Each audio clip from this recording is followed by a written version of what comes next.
Manda. Em nome do Pai, e do Filho, e do Espírito Santo. Amém. Catequese sobre os 10 mandamentos da lei de Deus. 7º mandamento da lei de Deus: não furtar. O que nos ordena o 7º mandamento da lei de Deus? O 7º mandamento nos ordena respeitar os bens alheios, a propriedade do nosso próximo. Nos ordena restituir ao nosso próximo algo que porventura lhe tenhamos roubado, ou o prejuízo que lhe tenhamos causado. Nos ordena também que sermos justos e honestos em toda transação comercial que fizermos, ou trocas, não falsificando pesos, nem medidas, nem entregando mercadoria diferente daquela que nós anunciamos. Se formos patrões, nos ordena pagar o salário justo àqueles que trabalham para nós. Se formos funcionários, nos ordena cumprir o trabalho contratado. E o que nos proíbe o 7º mandamento da lei de Deus? Nos proíbe o roubo e o furto. Roubo significa retirar um bem do próximo mediante o uso de violência, armas ou ameaças. Furto significa retirar de modo sorrateiro, escondido, alguma coisa que pertence ao nosso próximo. Nos proíbe também a fraude, quer dizer, a falsificação daquilo que nós comercializamos ou dos contratos que fazemos. Nos proíbe a injusta danificação do bem alheio, dar prejuízo ao nosso próximo, ainda que seja involuntariamente. Nos proíbe a violação dos contratos que nós tenhamos feito, seja o contratante, seja o contratado. Nos proíbe retermos injustamente o bem que pertence ao nosso próximo, como, por exemplo, pegar emprestado e não devolver. Nos proíbe a usura. O que é usura? É a cobrança de juros, a agiotagem. Eis aqui um pecado muito grave, que já levou muitas pessoas para o inferno. A pessoa ganhar a sua vida às custas da exploração do suor e do sangue alheio, aproveitando-se ou da ignorância ou do desespero numa situação de dificuldade de outra pessoa, cobrando-lhe juros injustos. Então, aquele que assim sobrevive comete uma prática muito grave e que lhe custará a salvação eterna se não se converte a tempo. Quanto sofrimento, quanto transtorno causado a indivíduos ou a famílias por conta desta agiotagem, da cobrança de juros, pessoas que se veem desesperadas para depois pagar aquilo que devem aos seus credores, que lhes sugam até o último centavo, fazendo-as muitas vezes cair em desespero, causa de depressões, de suicídios e de outros tipos de violência, de ações depois impensadas. As pessoas que ganham a sua vida ou que se enriquecem desta forma já têm o seu nome inscrito no livro de Satanás, enquanto persistirem nesse tipo de prática.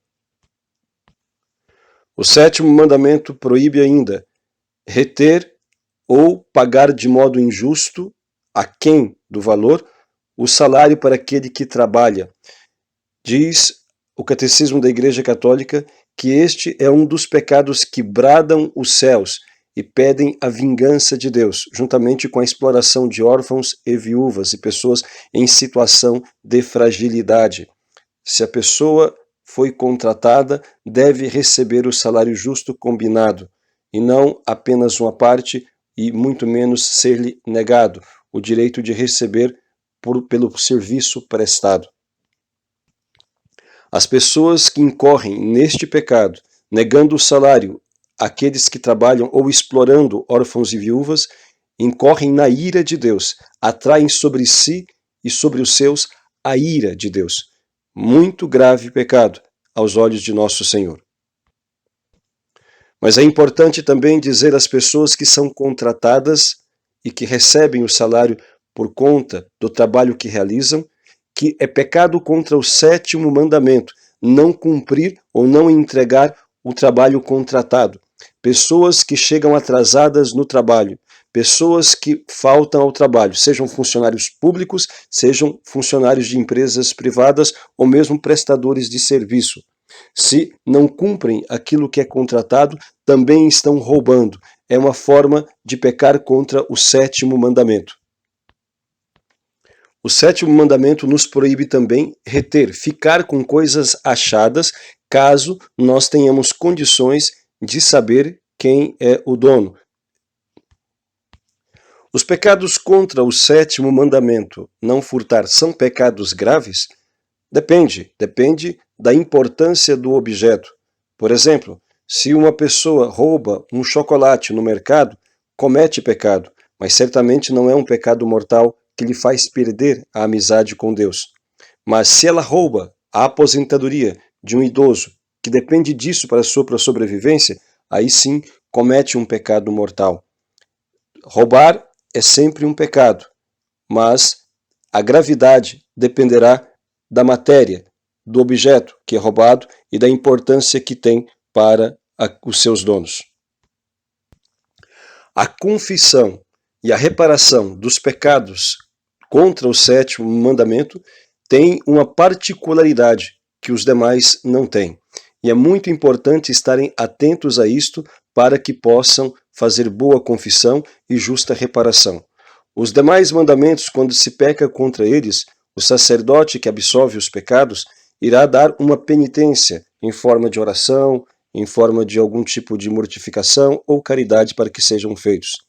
Os pecados contra o sétimo mandamento, além desta reparação espiritual em forma de orações, penitências ou caridade, também exige a reparação material, ou seja, a reposição do bem que foi roubado ou do prejuízo que nós causamos ao nosso próximo.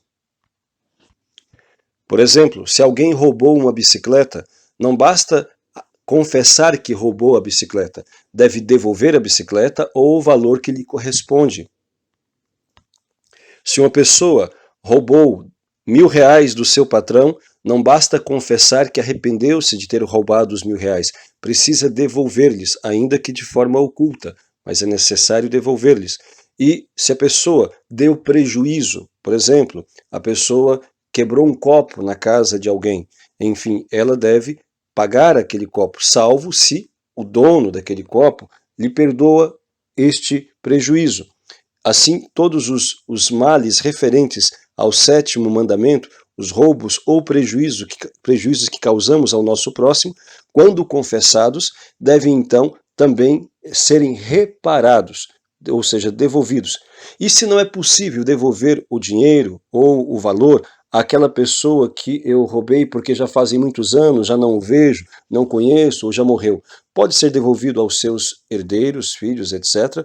Ou então, no caso de impedimento físico ou mesmo moral, porque seria muito vexatório, poderia ser algo que, enfim, causasse grandes problemas, de acordo com a orientação do confessor, pode-se devolver a uma instituição de caridade, à igreja mesmo, ou a alguma pessoa pobre, conforme a orientação do confessor. No caso dos pecados contra o sétimo mandamento, esta reparação material é necessária ser feita, porque se a pessoa que confessa o roubo ou o prejuízo causado ao próximo não faz esta compensação, caso ela se salve, terá que pagar cada centavo no purgatório. E definitivamente este não é um bom negócio. Nos pecados que se referem ao sétimo mandamento, devemos nos lembrar também do pagamento do dízimo.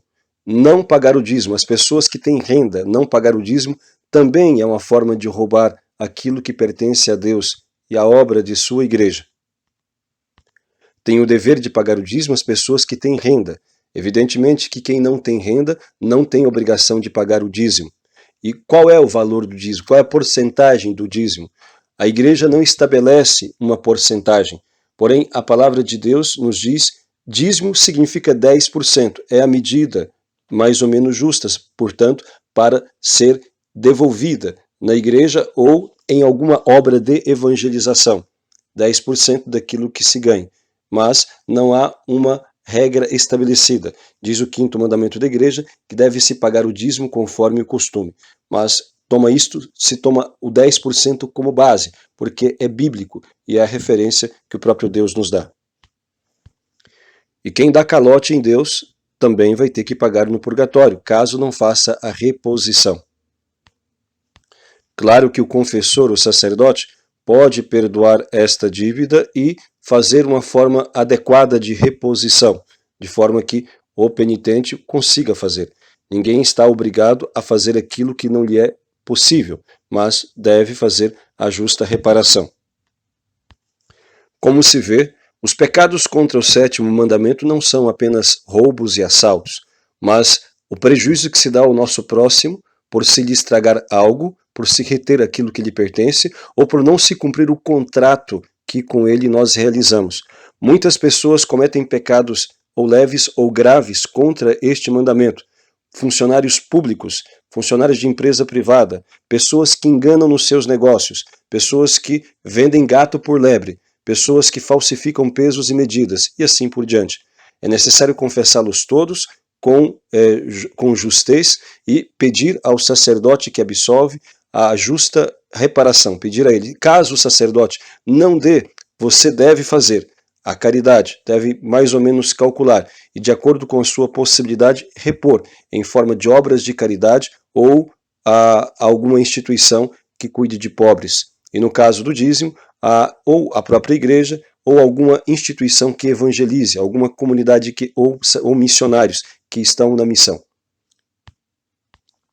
A cobiça do dinheiro e esse apego às coisas materiais está na raiz de muitos outros pecados. É uma forma de idolatria, como vai dizer São Paulo em suas cartas. Também vai dizer São Paulo, a cobiça do dinheiro é a raiz de todos os males. Quando se vê todos esses espetáculos de corrupção, de mentira, de roubalheira, tudo se deve a esta ganância, pecados contra o 7º mandamento.